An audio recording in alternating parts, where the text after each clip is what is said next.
Chapter 15. Hot Granite. They rode for 3.5 days through the Doran Desert before the mighty wall of Doriva finally appeared within their sight. The dark grey granite curtain reached a height of 50 feet and spanned the entire 6-mile gap between the eastern and western mountain range. Doriva was enormous, too big to be called a mere city, but too small to be recognized as a nation. It was at least twice the size of Raven Nest and home to over 60,000 people. Cato remembered his first and only visit to Doriva all too well. He remembered being ripped off by the owner of the Riverdor Inn, a short and stout fellow named Odom, who had the audacity to call his glorified pigsty an inn. 2 silvers a night, 2 coppers, foreigner tax.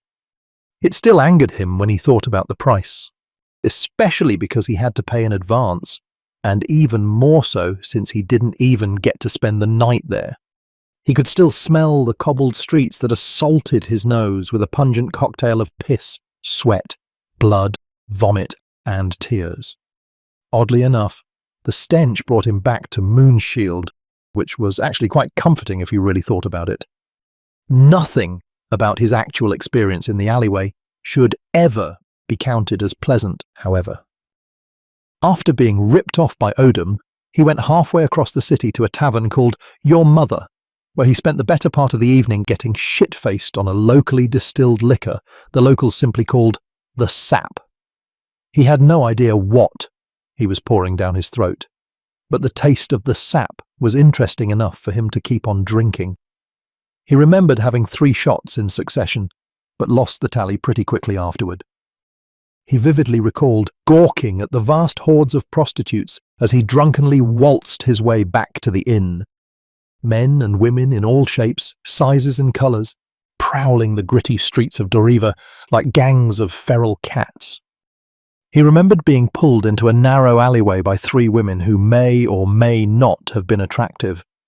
His mind seemed to have erased that detail, though he would at the very least like to believe they were. Not that it would lessen the shame of being mugged by 3 skimpy-dressed whores who barely knew how to get a good grip on a blade. He woke up the next morning in a puddle of blood with a gash across his chest, his purse completely emptied, and his pants pulled down to his ankles. He remembered nursing his wounds in the very same narrow alleyway, hoping that the miasma of piss, sweat, blood, vomit, and tears he smelled weren't his own to begin with. After he got himself cleaned up with the water from the fountain at the city square, he went to Doriva's north gate, hoping to learn more about the tunnel through the mountains that was supposed to connect Aidin with the unknown realm. He couldn't have been more disappointed when one of the 6 guards at the entrance told him that the tunnel hadn't been used in centuries. He didn't necessarily believe the guard, but at that point was already too fed up with the city to actually care about the passage anymore. Fuck Doriva, Cato thought to conclude his awful stroll down memory lane. He cast his eyes beyond the granite wall and followed the winding path up the face of the mountain until he landed on the bulging pimple that was impossible to miss. High above the grand city of Doriva stood the bright, red, fortified mansion of Saraki of the Sand, leaning against the mountain wall, plain for everyone to see from afar. It was arrogantly conspicuous, as if welcoming anyone bold enough to contest the rule of the demon of Doriva. Cato had never visited Val Roca before, but he bought and memorized a map detailing the complete infrastructure of Doriva before he even visited the inn. He knew there was only one road leading to the fort's main entrance, and that was through the heart of the city itself. His plan was to enter Doriva as 2 separate groups. The group that he was going to lead would formally request an audience with Saraki, while the other group, led by Raven, would scour the city for any useful information. They shouldn't face any trouble getting into the city as hundreds passed through the wall on a daily basis. Unlike the major cities in Onira, he knew that everyone could walk in and out of Doriva completely unchecked. Saraki was known to have mercenaries from every corner of the realm in his employ. A couple more swords inside the walls wouldn't raise any eyebrows. However, something was amiss. Cato held a fist beside his head, bringing his team to a halt. He sucked his teeth and snorted in annoyance. Looks like we may have to change our approach, he said, and waved Raven closer to him. What's wrong, Kay? Raven shaded his eyes with both hands and peered at the walled city in the distance. They shut their gate. Cato replied pensively. That can't be good. What do you think it means? It can only mean one of two things, really. Either they want to prevent something from entering the city, or they want to prevent something from leaving. Raven winced. Well, you did say that Saraki has gathered a large army. Do you suppose Doriva might be preparing to defend a siege? Cato replied and started tapping his fingers on his horse's head. As far as I can tell, none of the 7 sovereign nations have any designs to conquer Doriva. So, you're saying they're trying to keep something within their walls, then? I'm afraid that speculation won't lead us to facts. We have to see what's going on with our own eyes. Cato looked up at the sky and estimated that the sun was a few hours away from sinking below the horizon. It looks like this mission has become a lot riskier all of the sudden. Whatever the reason may be, a closed gate always means that outsiders aren't welcome. If we want to find out what they're up to, we'll have to sneak our way into the city. He cast a worrisome glance at the other members from his team and mumbled something without making a sound. That's insane! Raven whispered sharply in an attempt to keep his voice down. And then what? There may be thousands of warriors inside those walls. What if they're hostile from the get-go? He scratched his beard and heaved a heavy sigh. I have a bad feeling about this, Kay. Tell me about it, Raven. I don't like it either, but we need to find a way of getting inside those walls unnoticed and survey the situation. We have to learn about what's going on there, whether they are preparing the city for a defense or something else. Whatever it is, though, I'm sure it can't be good. A remote settlement like Doriva is highly dependable on goods from outside trades. To shut their gate from any traffic is like sewing up their lips and rectum at the same time. On top of that, we don't know how long the gate has already been shut. Raven nodded. Something serious is going on there, I agree. Surely the gate can't be shut for too long before they run into logistical problems, right? Cato answered and rubbed his chin. I'm sure they're smart enough to have reserves that will last them for weeks, maybe even months if they have been preparing for this situation in advance. What about water, though? We are at the edge of a desert. Where do they get their water from? Cato's eyes widened as he was graced with an epiphany. You, my friend, are a goddamn genius, he said, hammering a fist into his palm. That goes without saying, Raven responded with a wide grin. Care to explain why you think that's the case, though? You might just have found our way into the city.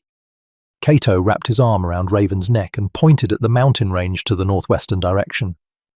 There is a small creek that runs through that mountain over there and ends in a plunge pool inside the city wall. If we follow the stream, we can sneak into Doriva unnoticed. The basin shouldn't be heavily guarded, if guarded at all. The noise in there is unbearable. Raven raised an eyebrow. How come you always know stuff like that? Haven't you only been to Doriva once? Cato laughed. What can I say? Curiosity is the blood that flows through my veins. The first stars started to puncture through the ever-darkening sky as the team gathered around a small campfire at the foot of Doriva's western mountain range, just a few miles outside of the city walls. Every member of the team was preparing themselves for the long night ahead after Cato had explained the shift in the mission's directive. The news instantly changed the atmosphere within the group. All smiles faded to solemn demeanours, and every conversation made way for long sessions of deep introspection.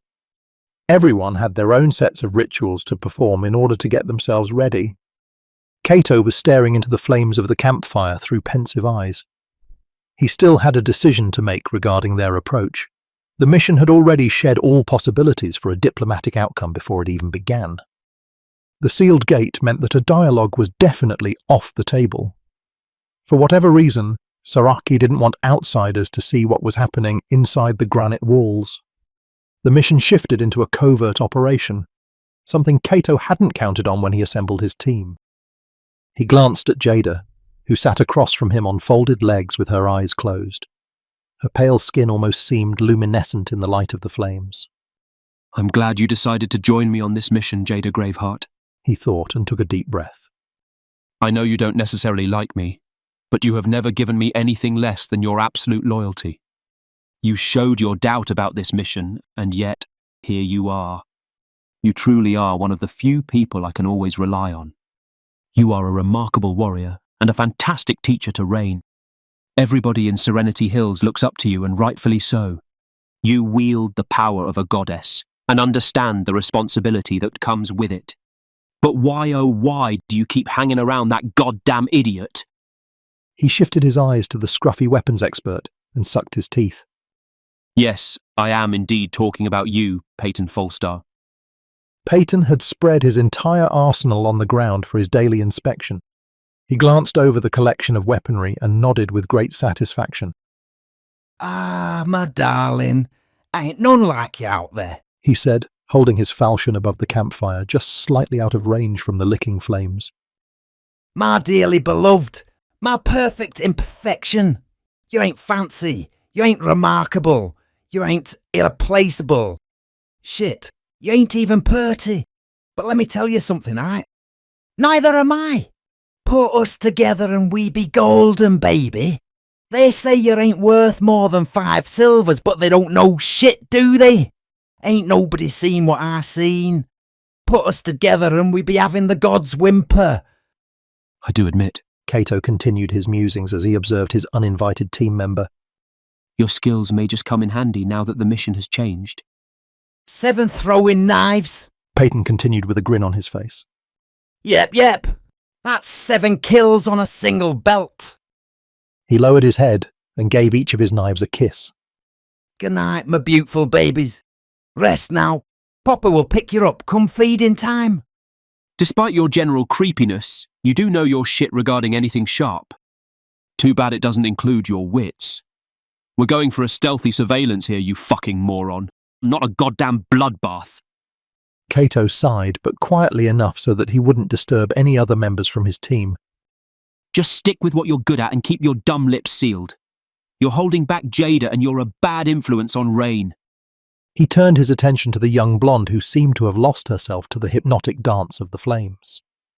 She appeared tense, maybe even a bit nervous, but also carried a strong look of determination in her eyes. Cato was immensely proud of the progress she had made in just a few short years, but couldn't help feeling a bit sad as well. You've come so far, Sunshine. Sooner or later, the whole realm will know your name. I'm sure of it, he thought solemnly. I wish you weren't so eager to prove yourself. Why can't you just stay innocent a little while longer, huh? For me, you are a spark of light with the capability to eliminate all darkness. Enjoy life while you can. There will be plenty of time for you to save the world once you grow older. A couple of violent sneezes yanked him from his musings and almost gave him a heart attack. For crying out loud, Cobra Sweetlake, are you ever not sick or fatigued? To bless you with the gift of healing must be one of Ava's all-time favourite jokes, he thought while staring in annoyance at the meagre man who didn't have a single hair on his shiny dome. A bit nippy tonight. Cobra grumbled to no one in particular and wrapped himself tighter into his cloak. You surprised me when you agreed to enter my service back when I became the Lord of Serenity Hills. You came at the recommendation of Master Nia and have proven yourself to be an invaluable asset. You are calm and intelligent, loyal and obedient. I'm sure you'll rise to the rank of a master, and one day I will be following your orders instead. But please, for the love of all that's sacred, stop complaining for once. Cameron made a wild gesture with his hands, and Cobra stared back at the giant as if someone just passed gas in an enclosed space. I did not choose to be bald, the healer said. Cameron made a few more signs with his hands and concluded with both arms wrapped around his torso. No, I do not want a hug, Cobra said dismissively. Cameron dramatically lowered his head in disappointment. He looked back up with a goofy grin when he saw that Cato was gaping at him in silence. The true value of a mountain is often found within. Cato tried his utmost best to convince himself. May yours be filled with an infinite supply of gems. Cameron of Serenity Hills was a gargantuan man who reached over 7 feet tall. Like his lord, he too had never seen the faces of his parents. He was working as a glorified workhorse on a hemp farm when Cato took control of the seaside settlement. Many mistook Cameron for a simpleton simply because he lacked the ability to speak. But Cato showed sympathy for the giant due to their similar upbringings and brought in an expert from Ethelwomb to teach Cameron sign language. He even went as far as to have everyone on his team learn to talk with their hands, albeit with varying degrees of success. Cameron wasn't added to the team for the eloquence that was initially required for the mission. His role was simply to stand by Cato's side, appear intimidating, and make anyone think twice about trying anything funny. If Saraki proved unwilling to enter a dialogue or even turned hostile, Cameron would serve as a battering ram to smash their way out of the city. The giant had the strength of a dozen men and was sure to sow enough chaos to stage an escape. But things have changed, Cato thought and winced. We can't remain undetected with a mountain in our midst. He started tapping his fingers on the frozen soil and sighed. Let's hope we won't need your help tonight at all, big guy. Cato was feeling increasingly pessimistic about the mission with every passing second. He raised his eyes to the sky to clear his mind from any doubts. More and more stars were beginning to reveal themselves on the black canvas, and before too long, the entire celestial ceiling became a dazzling work of art. He didn't know how long he had been admiring the spectacle, but when he finally lowered his head again, he was looking directly at Maya Bloodthorn. Her eyes were brightly shimmering in the light of the flames. Eyes that make the stars seem dull, He thought, and inadvertently started to smile when she took notice of his stare. She remained silent, but tilted her head to one side and smiled back. Again she carried a mischievous look on her face that made him feel things he wasn't sure he should be feeling, least of all at a time like this. Their gaze was cut short, however, when Raven joined the campfire from the lookout. Come with me for a second. We need to talk, Raven whispered. He pulled Cato away from the campfire and dragged him into the darkness. Is everything all right, Raven? You seem distressed. Cato said while staring at his pupil, who almost blended in with the dark of the night. What do you see, Kay? Honestly, only your teeth and a rough outline of your shape. Cato said, and saw the grin grow even wider. He peered into the distance. A silhouette of the walled city appeared, but only after his eyes had adjusted to the near-complete lack of light. Strange. Yeah. Do you think it's a trap? Seems unlikely. To lay a trap that involves shutting down the entire city makes no sense. The only reason they would do that is if they're expecting to fight off an army strong enough to tear down the wall anyway. Lure the enemy into their web and take them by surprise. Well, what else can it be? Cato started tapping the hilt of his sword and groaned. Every time he seemed to have decided on a plan, the mission kept adding another layer of complexity. Maybe they all left, he murmured. Raven scoffed. Right. All 60,000 of them? Where would they even go? A mass exodus would surely leave a trail behind, and we haven't come across a single soul on our way here. I know, it was just a thought. Raven frowned, though no one could see it in this light unless they possessed the eyes of a bloodthorn. So what now? Do you still intend to take a peek? Of course. All the more reason to do so if you ask me. This situation is completely unprecedented. It doesn't make any sense. Cato started tapping his hilt again and raised his eyes to the nocturnal sky, which was a dark, velvety cloth filled with sparkling gemstones. Only a slim sliver of a silver sickle shone along with the sparse shimmering of countless stars. At least the conditions are favourable, he said with a sigh. But we do have one big problem. Raven nodded along thoughtfully. In all his years of following Cato, he had developed a keen mind of his own. Yeah, hard to move around undetected with a mountain in our midst. Cato grinned and wondered how much he took after his master himself. Indeed. Though Koba isn't exactly suited for stealth either. The guy constantly sniffles and can't stay quiet for longer than a few seconds. Kay, Raven said and paused for a moment.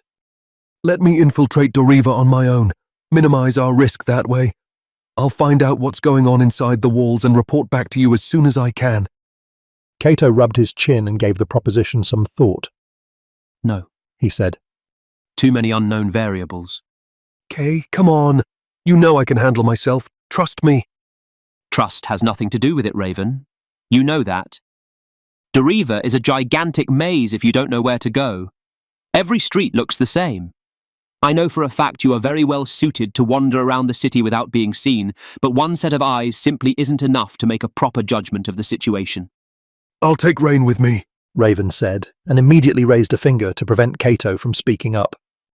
I know what you're thinking, but please listen to what I have to say, all right? Rain is ready. She is as ready as she'll ever be. Don't tell her I said this, but she's 10 times smarter than I am, and you've seen for yourself the things that she can do with her aura. She's not a liability anymore. She's just a kid, Raven. This way of life, it's not going to be kind to her. We all choose our own path. She wants to serve Onira the same way Jada serves Onira. You can't change her ambitions, Kay. It's not up to you to do so either. That wouldn't be fair.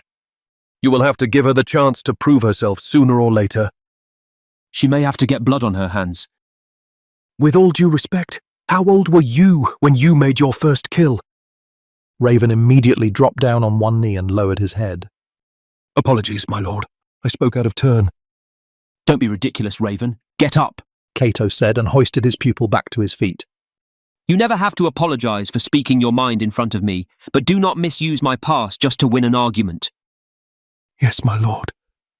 In any case, I'm hardly an example for anyone to follow, including you. He sighed and grabbed Raven by the shoulders. I do get your point, though. Really, I do. Rain is capable. I know she is. I just don't want to see her hurt. The pearly grin reappeared in the pitch black. You have my word. As long as I live, no harm will come to her. And why are you so eager to prove yourself, then? Raven redirected his eyes back to his boots. Rain and I, he began, but promptly changed his mind. He then shook his head and shrugged. Listen, you don't have to prove a damn thing to anyone, my friend. Let the idiots talk. Only assholes are capable of spewing shit, and I can't think of a bigger one than Cronus Metalung. Cato gave his pupil's shoulder a squeeze. I know you're loyal to Onira, and so does the Grandmaster. Yes, my lord. Cato heaved a heavy sigh and mumbled something that sounded like hot granite when he saw that Raven was still downcast. The two of you still won't be enough. He finally relented. Take Jada with you. And Peyton as well, I guess. Raven looked back up, eyes shining with joy again. Peyton Jade ne'er separate, he said, imitating Peyton's weird accent. Fucking straight, Cato responded, also mocking the weapons expert. They both started laughing, but quickly put a damper on the joyous outburst. Thank you, Raven said, his grin once again spanning from ear to ear. I won't let you down. You never could, Cato said with a thin smile and started heading back to the campfire. Kay? Cato stopped and turned around with one of his eyebrows raised when it stayed silent for a while. Yes?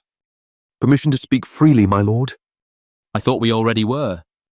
Raven remained silent, and Cato muttered a few unintelligible words to himself. Yes, Lieutenant. Permission granted, he finally said, rolling his eyes. Perhaps it's none of my business, Raven said and paused to think for a moment. You know I care very deeply for you. Rain and I, we both do. Yes? Cato said with some apprehension. You should already know the feeling is completely mutual. Now get on with it, man. It's freezing out here. We're worried about you, Kay. I never noticed it myself, but Rain, she told me you haven't slept in days. Immediately after hearing that, Cato let out a yawn. She's too observant for her own good, that sister of yours. Raven chuckled, but his characteristic grin wasn't ready to return just yet. Tell me about it, he said and cleared his throat. Should we, though? Be worried about you, I mean. No, Cato answered curtly. Is it Lady Maya? Cato only answered with a chuckle of his own. If it wasn't so dark, he would have exposed his blush. Raven sharply sucked his teeth. I'm not blind, you know. Ace is going to be furious when she finds out. Cato scoffed. I highly doubt that, he said and put an arm around Raven's shoulder. See, you are not blind, my friend. You just don't know how to read. I can't blame you, though, because neither do I.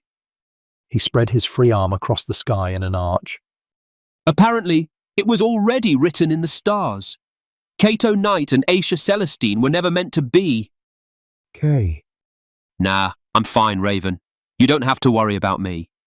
My sleepless nights have nothing to do with neither Aisha nor Maya. It's a long story, but I'll tell you about it when we're sailing on calmer waters again. For now, I need you to focus on the task at hand. Yes, my lord. Come, let's head back to the group and inform everyone of the plan.